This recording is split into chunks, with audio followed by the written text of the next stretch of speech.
Hey guys, it's Michael. Welcome back to the channel. This is going to be my video talking about why bringing Palpatine back in The Rise of Skywalker just flat out doesn't work and how it goes against the entire rest of the franchise. For some reason, Disney thought it would be a good idea to leave as many things as they possibly could in this movie unanswered. So many things were just like, meh, they don't need to know that. So now I have all these questions like, did Palpatine actually survive his death? Or is he a clone like the novel says? And if Rey's father was just a clone of Palpatine, apparently, and not his real son, how on earth did Rey get force powers when the clone didn't have any? And does bringing Palpatine back undermine everything that was done in the first 6 movies? Should they have just used Snoke for the entire trilogy? And why on earth did they think it was a good idea to tease Palpatine's return at the end of the movie? This plus numerous other things have been racing around my head ever since I rewatched The Rise of Skywalker. And don't get me wrong, if anything, this movie was, better. But even still, there's so many things that they could have easily done to make this movie 10 times better. But I just need to tell somebody because I literally have a list of things that won't let me go to sleep at night, and this is at the top of it. So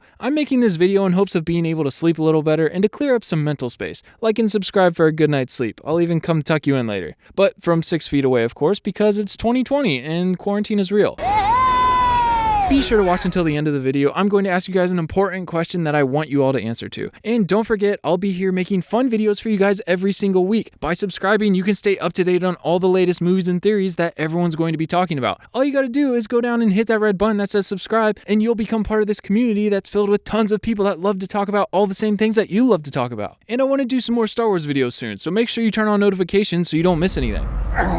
Now, I'm finally glad I'm telling someone about this because for the longest time, I couldn't figure out if this was even worth telling. I have this battle of should I just sit back and ignore all these huge things and just enjoy the entire movie, or should I be raising conversation about some of these things? Because this is my favorite franchise since I was a little kid, and it has a potential future that I actually care about. I want to have kids one day and be excited to introduce them into the world of Star Wars. For so many years, it filled my childhood with dreams and heroes and sparked my imagination in ways nothing else had. And I want my future kids to experience that as well. But that being said, I don't want to have to only show them the first 6 movies. I want Star Wars to have longevity, and I want them to continue making great movies surrounding new heroes and telling new stories. But from what we've got so far, it's not showing too much promise. Disney's lack of coordination and care for this franchise entirely has really shown recently, and I feel like we as fans should be holding them accountable to telling good stories and making good movies because, after all, we're the ones they're making these for. So that's why we're going to be talking about this today, but with all that being said, they've done an incredible job with a few things, specifically Dave Filoni and Jon Favreau working with Lucas on Mandalorian.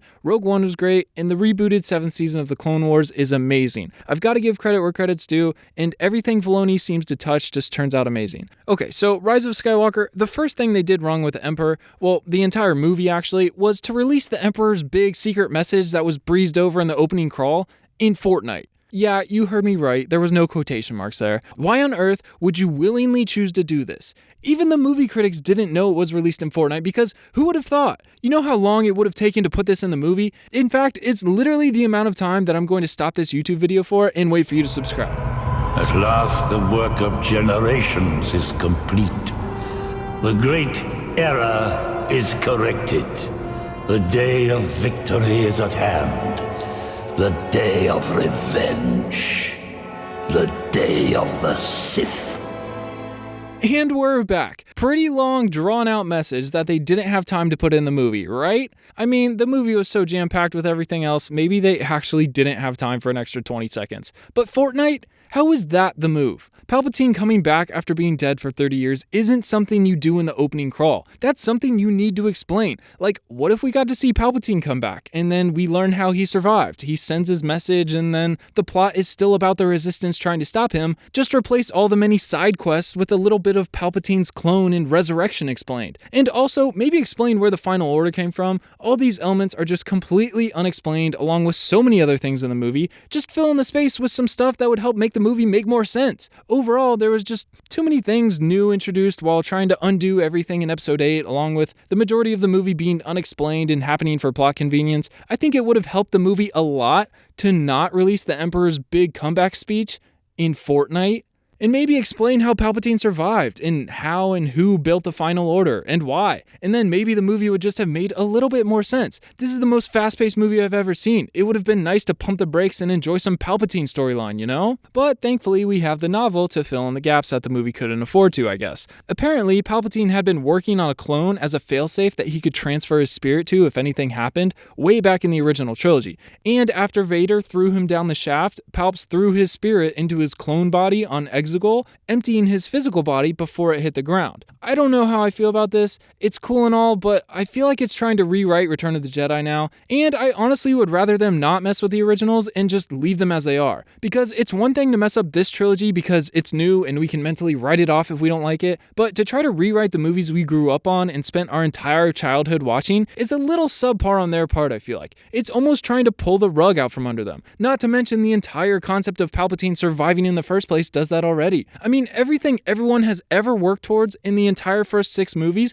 was just all for nothing. He came back anyways. I'm just not the biggest fan of that either. I mean, from Padme fighting for democracy in the prequels to Han and Luke blowing up the 2 Death Stars, everything was for nothing because in this new ending, he still survives. It's like all that ever needed to happen was Rey and everything else was B-plot. I don't know if they meant to do this from the start. While it does tie the entire franchise together by having the same big bad guy throughout it all, I don't necessarily think that's what they should have done, and I don't think that's what they had planned from the beginning. I kinda wish Snoke continued being this mysterious giant evil bad guy like he was in Force Awakens, and we slowly saw more of him until his big plan was revealed and they had to throw everything at him to stop him in the last movie before they succeeded and saved the galaxy. This trilogy wasn't meant to tell the story of the legends that the originals did, which is why I think it would have been better to have a new evil bad guy while telling the story of a new band of friends that have to come together to save the galaxy. The legends can still be in it and try to bring Ben back, and he can still go through his identity crisis the whole trilogy. None of that has to change. It's just while you're telling a new story about new characters,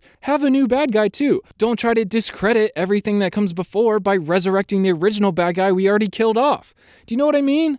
Does that make sense? I feel like we would have been more accepting of the whole trilogy if they didn't try to copy and paste from the originals and rewrite them and their characters so much. Just tell your own story and leave the pre-existing one alone.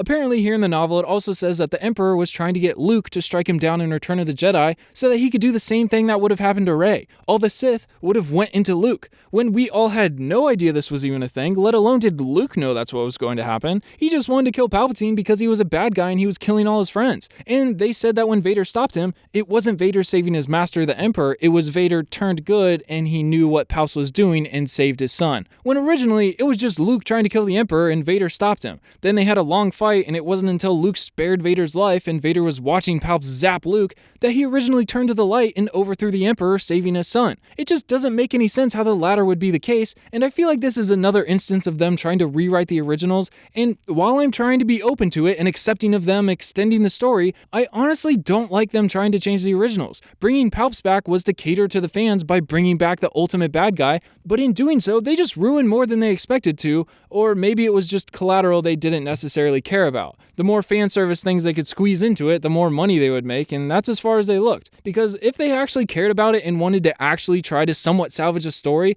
they would have let J.J. Abrams make 2 parts so he had enough screen time to tell the whole story without the audience needing a paper bag to breathe into because of how much stuff they threw at you nonstop. Instead, Disney wanted this trilogy over immediately and forced them to make a subpar movie with a plot full of holes that discredited the movies it was built upon. It says a lot about their character/intentions, I think. Shows you what their priorities are. And apparently, in the visual dictionary they released for the movie, they said that the Sith Eternals, which, who the heck are they? What is a Sith Eternal? Apparently, they're the audience chanting in the background of the throne room, just another thing left completely unexplained, but apparently they scraped up Palpatine's remains at the bottom of the reactor, and by using a mixture of science and the occult, yes, I said that in quotation marks because what the heck does that even mean?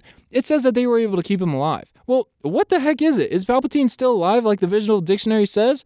Or is he a clone like the novel says? Make up your mind, Disney. I really don't know at this point. It seems like they should have just addressed all this in the movie and we wouldn't have this problem. And the whole thought of Palpatine getting intimate with a lover is a nasty thought that shouldn't exist in the Star Wars universe. I can't think of that seriously and not laugh. It would have been more fitting for him to have used the dark side of the Force to create a life force in someone like he did with Anakin and Shmi. And later on in the novel, it says that Palpatine's Sith buddies made a clone of him that failed and wasn't able to hold his powers, so they just released him out into the universe and he went on to become Rey's father.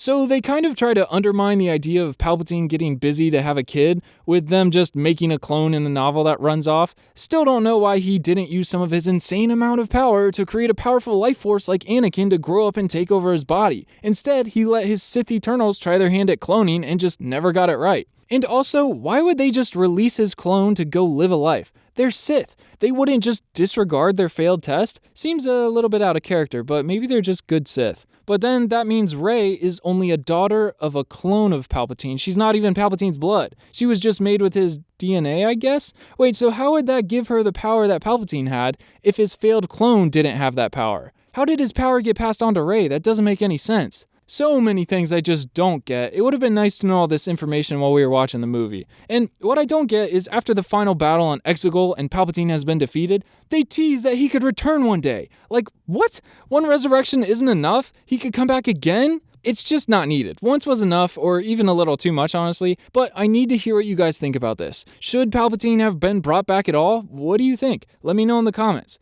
I'm going to put an end card here to subscribe. All you have to do is click this circle. It couldn't be any easier. And thank you so much for watching. I love making these videos and getting to talk to you guys, especially while we're all in quarantine. Please stay safe and share this video with a friend if you enjoyed. I've got more Star Wars videos coming soon, so stay tuned. And until then, go watch one of these other videos, and I will see you next Saturday.